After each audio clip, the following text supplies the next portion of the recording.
Hello, hello mga kamaktsarap! Panibagong araw, panibagong mukbang na naman tayo mga kamaktsarap. Just keep on eating! Oy, saan ka na naman, Boss Map? Saan ka na naman pupunta? Ayun o. Ano yan? Goto Maro. Ano ba yan? Putok-batok yan. Goto, pares, maro at iba pa. Oh my goodness. Matagal ko nang nadadaanan itong Goto Maro na to. Ngayon lang ako magkaroon ng pagkakataon para kumain dito. Hey!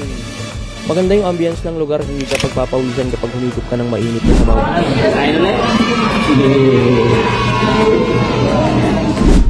At ayun na nga, nag-order ako ng extra bone marrow na nakalagay pa sa buto.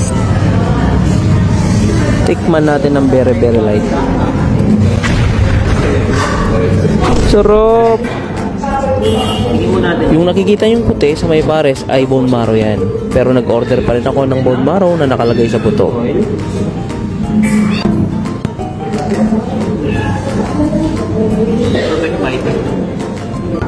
First bite mga kamaktsarap.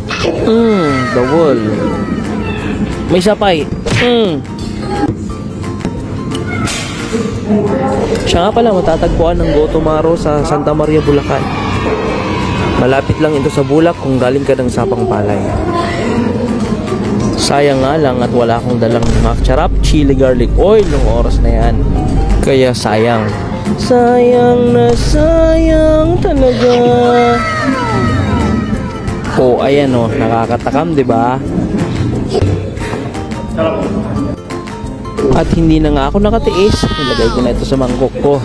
Sabay binuhusan ko ng misis na may na toyo na may misis, toyo na may kalamansi. Ayun, kinabahan ako dun Sa mga mapapadaan dito sa Santa Maria, Bulacan, subukan yung dumaan dito at masisira ang diet nyo. Hanggang dito na lang mga kamaktsarap. Paalam! Thanks for watching!